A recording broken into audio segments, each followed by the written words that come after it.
News world में आपका स्वागत है और मैं हूं मोहम्मद कमर खान। राजभवन का घेराव करने पहुंचे कांग्रेसी गिरफ्तार। पूरे देश में हो रहा है प्रदर्शन। जी हां, इसी तरह की कुछ तस्वीरें लगातार सामने आ रही हैं। राजस्थान में सरकार बनाम राज्यपाल की चल रही जंग में कांग्रेस हर प्रदेश के राजभवन के सामने प्रदर्शन कर स्पीक अप फॉर डेमोक्रेसी अभियान चला रही है। इसी के तहत लखनऊ में राजभवन के सामने आज प्रदर्शन कर रहे कांग्रेसियों को पुलिस ने गिरफ्तार कर लिया है। कांग्रेस कार्यकर्ता प्रदेश अध्यक्ष अजय कुमार लल्लू के नेतृत्व में प्रदर्शन कर रहे थे। प्रदर्शन में छत्तीसगढ़ के कांग्रेस प्रभारी पीएल पुनिया भी मौजूद रहे। आपको बता दें, राजस्थान में चल रही सियासी संकट को लेकर कांग्रेस ने भाजपा पर निशाना साधा है। कांग्रेस महासचिव प्रियंका गांधी का कहना है कि भाजपा जनता द्वारा चुनी गई सरकारों को गिराकर लोकतंत्र को खत्म करना चाहती है। कांग्रेस लोकतंत्र बचाने के लिए देश भर में अभियान चला रही है। दरअसल आपको बता दें, राजस्थान की लड़ाई कांग्रेस सड़क पर लाना चाहती है। हालांकि स्पीकर सीपी जोशी ने राजस्थान उच्च न्यायालय के जिस फैसले के खिलाफ उच्चतम न्यायालय का रुख किया था, उस याचिका को सोमवार को वापस ले लिया गया है। अदालत ने याचिका वापस लेने की अपील को स्वीकार कर लिया है। वहीं राज्यपाल ने सरकार से विधानसभा का सत्र बुलाने को लेकर दिए गहलोत सरकार के प्रस्ताव पर स्पष्टीकरण मांगा है। तो दूसरी ओर राजस्थान उच्च न्यायालय में भाजपा के विधायक की याचिका पर सुनवाई होनी है और लगातार सचिन पायलट पर आरोप भी लग रहे हैं। सचिन पायलट के साथ मिलकर राजनीति कर रही है भाजपा, ये कहना है पीएल पुनिया का। कांग्रेस के वरिष्ठ नेता और पूर्व राज्यसभा सांसद पीएल पुनिया ने भाजपा पर सचिन पायलट के साथ राजनीति करने का आरोप लगाया है। पुनिया ने आरोप लगाते हुए कहा है कि प्रदेश में राजनीतिक अस्थिरता की कोशिश कर रहे सचिन पायलट समेत बागी विधायक हरियाणा के होटल में भाजपा के संरक्षण के साथ रह रहे हैं। हालांकि पुनिया के इन आरोपों को भाजपा ने निराधार बताया है। राजस्थान के राजनीतिक संकट पर बात करते हुए पुनिया ने कहा कि एक बात पूरी तरह से स्पष्ट है, भाजपा अशोक गहलोत की सरकार को अस्थिर करने की साजिश रच रही है। सचिन पायलट और उनके कैंप के विधायक हरियाणा के होटल में रह रहे हैं और किसी को भी उनसे मिलने नहीं दिया जा रहा है। ये सभी लोग यहाँ भाजपा के संरक्षण में हैं।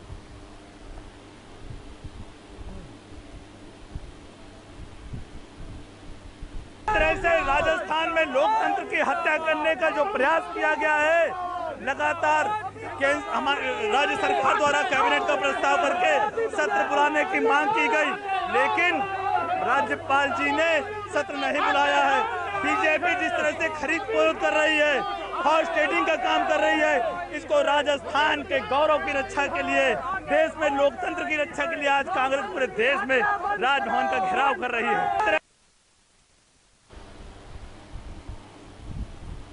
खबर पर बात करेंगे, हमारे साथ जुड़ गए हैं RC Bhatt, state editor Lucknow से। भट्ट साहब, राजभवन का घेराव करने का पहुंचे कांग्रेसियों को हिरासत में लिया गया है। एक अलग अंदाज में प्रदर्शन करते नजर आए कांग्रेस कार्यकर्ता, क्या कुछ तस्वीरें नजर आई, क्या अपडेट सामने आया? देखिए, जिस तरह से राजस्थान में उठापटक थी राजनीति की और जिस तरह से लगातार राजस्थान के मुख्यमंत्री अशोक गहलोत द्वारा सत्र बुलाने की मांग की जा रही थी, उसको लेकर कहीं न कहीं जो गतिरोध था, उस गतिरोध के लेकर कांग्रेस बहुत नाराज थी और उन्होंने पूरे देश के राजभवन के सामने कॉल दी थी, धरना प्रदर्शन की और कहीं न कहीं सीधे तौर पर अपना विरोध जताने की। उसी क्रम में आज उत्तर प्रदेश में भी जिस तरह से प्रदेश अध्यक्ष अजय कुमार लल्लू और छत्तीसगढ़ के जो प्रभारी हैं पीएल पुनिया, जो पूर्व वर्तमान में राज्यसभा सांसद भी हैं, तो उन्होंने कहीं न कहीं राजभवन के पास जाने की कोशिश की अपने समर्थकों के साथ, लेकिन पुलिस मुस्तैद थी और थोड़ी सी हल्की झड़प भी हुई और सीधे तौर पर जिस तरह से वो कहीं न कहीं राजस्थान में जिस तरह से गतिरोध चल रहा था, उसका एक विरोध था और उस विरोध के दौरान जो है कहीं न कहीं इन लोगों ने अपने समर्थकों के साथ विरोध प्रदर्शन किया और अंत में पुलिस जो है उनको अपने साथ में हिरासत में ली और पुलिस लाइन लेकर गई और बाद में उनको छोड़ दिया गया। निश्चित रूप से ये विरोध कहीं न कहीं काम भी आया और जिस तरह से अभी थोड़ी देर पहले ये पता चला है कि राजस्थान के राज्यपाल कलराज मिश्रा ने अनुमति दे दी है सत्र बुलाने की, लेकिन अभी तारीख का चयन नहीं हुआ है, तारीख का समय नहीं दिया है, लेकिन ये अनुमति दे दी है कि सत्र बुलाया जाएगा। तो निश्चित रूप से जिस तरह से दबाव था कांग्रेस का सभी राजभवनों पे, पूरे देश के राजभवनों पे कांग्रेस ने दबाव बनाने की कोशिश की थी और उसमें काफी हद तक वो कामयाब। जी कि जिस तरह से कांग्रेस प्रदर्शन करती दिखाई दी, उसका असर भी होता दिखाई दिया है। लेकिन राजस्थान की सियासत एक अलग मोड़ में जाती नजर आ रही है, क्योंकि इससे पहले मध्य प्रदेश की सियासत में जिस तरह से उठापटक हुई थी विधायकों को लेकर, एक लंबा जो है अरसा देखने को मिला था, उसके बाद सत्ता परिवर्तन हुआ। तो क्या लगता है राजस्थान में जिस तरह से सचिन पायलट और गहलोत के बीच गहमागहमी का माहौल बना, उसके बाद सचिन अपनी बात कहते नजर आए और सदन बुलाने को लेकर जिस तरह से एक अलग तस्वीर नजर आ रही है, तो इसको लेकर क्या कुछ कहा जा सकता है भट्ट जी? हाँ, निश्चित रूप से जिस तरह से पायलट अपने 18 विधायकों को लेकर अलग हुए और जिस तरह से गुड़गांव में लगातार वो रिसोर्ट में रहे, सीधे तौर पर कांग्रेस ये आरोप लगा रही थी कि भारतीय जनता पार्टी कहीं न कहीं गहलोत के नेतृत्व में जो सरकार राजस्थान में चल रही है उसको अस्थिर करना चाह रही है, जैसा कि मध्य प्रदेश में या फिर अगर हम कहें तो अन्य राज्यों में उन्होंने किया है। कर्नाटक की बात करें तो उसको लेकर कहीं न कहीं एक सीधा आरोप था कांग्रेस का कि कहीं न कहीं ये भारतीय जनता पार्टी द्वारा ये कांग्रेस की सरकार को जो गहलोत के नेतृत्व में चल रही है राजस्थान में, उसको अस्थिर किया जा रहा, अस्थिर किया जा रहा। तो इसको लेकर कहीं न कहीं एक दबाव था, मामला अदालत में भी है।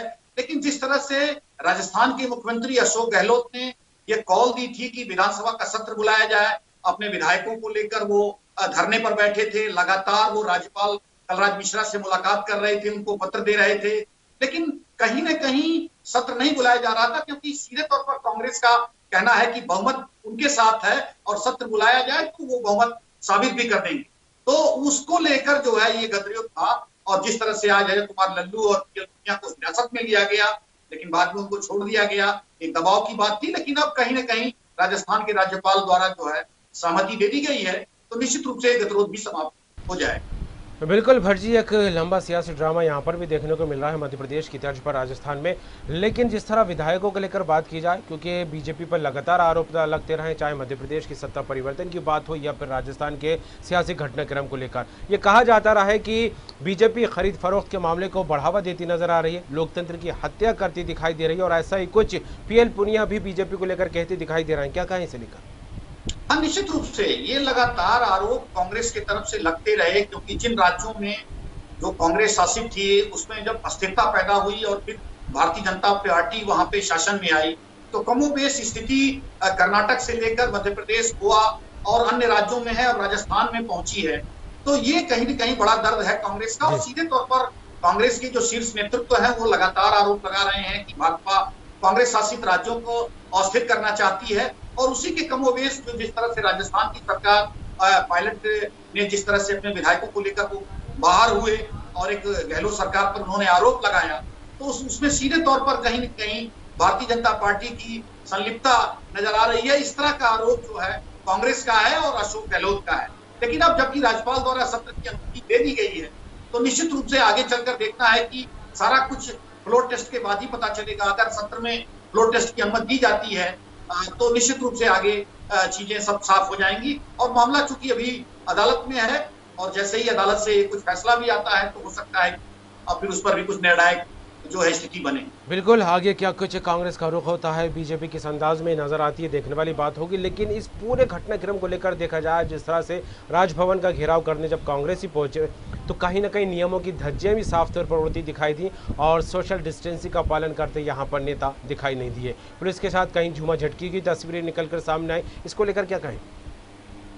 कमर, आपने बड़ा अच्छा सवाल किया। आज ये दोपहर में मैं इस विषय पर जो है चिंतन कर रहा था कि हालांकि उत्तर प्रदेश सरकार ने ये मना कर रखा है किसी भी राजनीतिक धरना प्रदर्शन का या सम्मेलन का, लेकिन जिस तरह से आज राजभवन में अपने साथियों के साथ अजय कुमार लल्लू, पीएल पुनिया जो अपने सहयोगी समर्थकों के साथ कांग्रेस पार्टी पूरी शिद्दत के साथ वहां धरना प्रदर्शन करने गई, तो निश्चित रूप से जिस तरह से पुलिसकर्मियों ने पीएल पुनिया को पकड़ा था या फिर जो जमीन पर जो है लिट गए और उनको उठाया जा रहा था, फिर काफी भीड़ भाड़ हो रही थी, एक दूसरे को चिपट रहे थे, तो निश्चित रूप से अगर कोई भी व्यक्ति उसमें संक्रमित होगा तो ये संक्रमण पूरी तरह से बड़े पैमाने पे फैलेगा, और इस चीज की कहीं न कहीं कोई भी व्यक्ति जो है सोशल डिस्टेंसिंग का पालन करता हुआ नजर नहीं आ रहा था, और निश्चित रूप से ये सोशल डिस्टेंसिंग जो है कहीं न कहीं टूटती नजर आई है।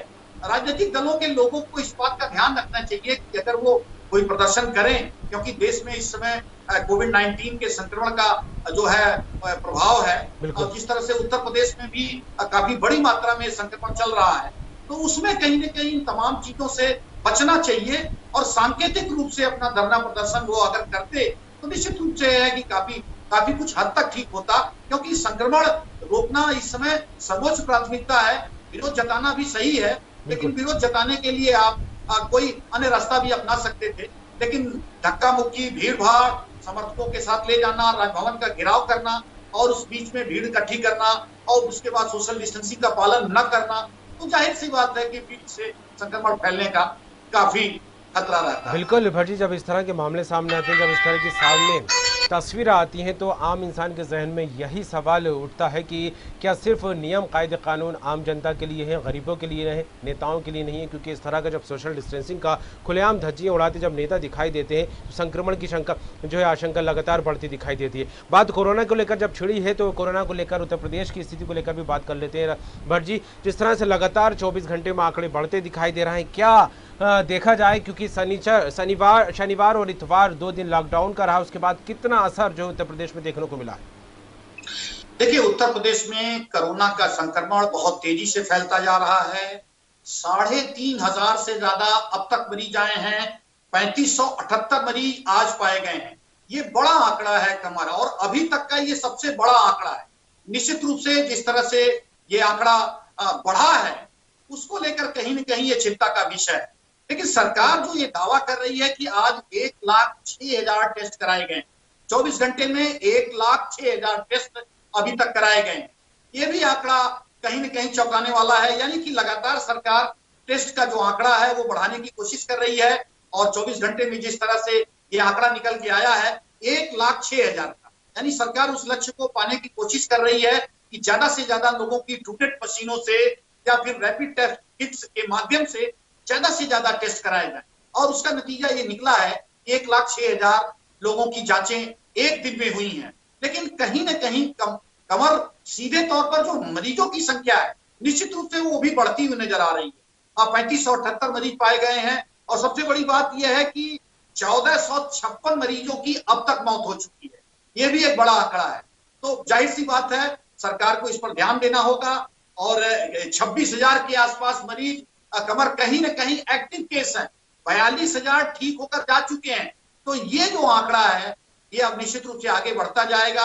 हालांकि सरकार ने शनिवार इतवार 2 दिन लॉकडाउन किया है, लेकिन लॉकडाउन में भी लोग सोशल डिस्टेंसिंग का पालन नहीं कर रहे हैं। सरकार को इस पर भी ध्यान देना है। हालांकि रोजमर्रा के जो काम है वो 5 दिन जो हफ्ते में मिले हैं उसी से लगातार हो सकते हैं, और ऑफिसेज जो हैं, चाहे निजी क्षेत्र के चाहे सरकारी क्षेत्र के, लगातार सोमवार से शुक्रवार तक खुले जा रहे हैं।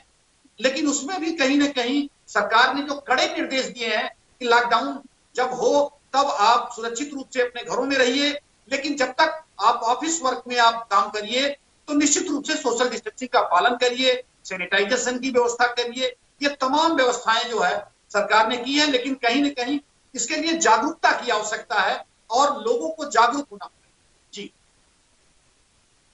होना ही पड़ेगा, क्योंकि जिस तरह का माहौल लगातार कोरोना को लेकर बनता दिखाई दे रहा है, गंभीर स्थिति उत्तर प्रदेश में देखने को मिलने लगी है। हालांकि जांच का दायरा भी बढ़ता दिखाई दे रहा है। जिस तरह से सरकार की तरफ से आदेश हुए, 1 लाख से ऊपर आंकड़ा पहुंच गया लोगों के टेस्ट करने को लेकर, और इस बीच जिस तरह देखा जाए संक्रमित मरीजों का आंकड़ा भी लगातार बढ़ता दिखाई दे रहा है। लेकिन रिकवरी रेट जो है वो गिरोध करता कम दिखाई दे रहा है। इसकी क्या कुछ वजह मानी जाए, लेकिन जिस तरह देखा जाए लगातार बैठकें हो रही हैं, समीक्षा हो रही है, गाइडलाइन भी जारी की जा रही है, लेकिन रिकवरी रेट जो है उस स्पीड से नहीं बढ़ता दिखाई दे रहा जिस हिसाब से संक्रमित मरीज सामने आ रहे हैं। कमर 42,000 मरीज अब तक ठीक होकर जा चुके हैं। सरकार जो दावा कर रही है कि 42,000 मरीज ठीक हो जा चुके हैं, और तकरीबन 26,204 मरीज अभी आइसोलेशन में हैं, यानी कि उनका L2, L1 और L3 में उनका इलाज चल रहा है। सरकार कोशिश कर रही है, सरकार लगातार बैठक कर रही है, लेकिन मुख्यमंत्री द्वारा जो नोडल अधिकारियों की तैनाती की गई है, उसके साथ साथ जनपदों में जो जिलाधिकारी और मुख्य चिकित्साधिकारी हैं उसमें भारी परिवर्तन किया गया है। मुख्य चिकित्साधिकारियों को हटाया गया है, और जिलाधिकारियों को सख्त निर्देश दिए गए हैं कि कहीं न कहीं सोशल डिस्टेंसिंग का पालन कराया जाए। लगातार जो कोविड हॉस्पिटल है वो हर जनपदों में तैयार किए जाएं। सरकार लगातार निर्देश दे रही है, लेकिन कहीं न कहीं जो है सरकार जिस तरह से काम करना चाहिए जनपदों में जिस तरह से मुख्यमंत्री जो चाहते हैं, जिस तरह से उनका दिशा निर्देश है, उसका उस तरह से पालन नहीं हो पा रहा है। यह एक बड़ा जो है फेलियर नजर आ रहा है और लगातार न्यूज वर्ल्ड इस पर निगाह बनाए हुए है, हमारी टीम निगाह बनाए हुए हैं। लगातार जो सरकार की कमियां हैं, अधिकारियों की कमियां हैं और जनपदों में जो कमियां आ रही हैं, वो आपके माध्यम से हम अपने व्यूअर्स को पहुंचा रहे हैं। जी चलिए, बिल्कुल जुड़ने के लिए, तमाम बात के लिए भट्ट जी आपका बहुत बहुत शुक्रिया। अब देखने वाली बात होगी उत्तर प्रदेश में कोरोना को लेकर जिस तरह से लगातार मामले बढ़ते दिखाई दे रहा है। हालांकि इस बीच एक अच्छी खबर यह है कि सरकार ने जिस तरह से गंभीरता से कदम उठाए और 1,06,000 टेस्ट किए गए पिछले 24 घंटे में, अपने आप में एक बड़ा आंकड़ा है। और इस बीच 3578 नए कोरोना मरीज सामने आए हैं पिछले 24 घंटे में और 1456 लोगों की अब तक पूरे उत्तर प्रदेश में मौत हो चुकी है। फिलहाल जिस तरह से सरकार लगातार कदम उठाती दिखाई दे रही है, समीक्षा बैठकें की जा रही हैं और इस बैठक के बाद रणनीति बनती दिखाई दे रही है और गाइडलाइन के तहत जरूरी निर्देश जारी करते हुए इस और जो है गंभीरता से कदम उठाए जाए। फिलहाल देखने वाली बात होगी कि आने वाले दिनों में कोरोना को लेकर क्या कुछ स्थिति सरकार की तरफ से, प्रशासन की तरफ से देखने को मिलती है, क्योंकि लगातार गंभीरता से कदम उठाती सरकार दिखाई दे रही है और अब कोरोना का रिकवरी रेट भी कहीं ना कहीं बढ़ने की बात निकलकर सामने आ रही है। देखने वाली बात होगी कि आगामी दिनों में कोरोना से संबंधित क्या कुछ तस्वीरें सामने आती हैं और सरकार इसे लेकर और क्या कुछ निर्णय लेती है। फिलहाल दीजिए इजाजत, खबरों का सिलसिला जारी है, देखते रहिए न्यूज़ वर्ल्ड।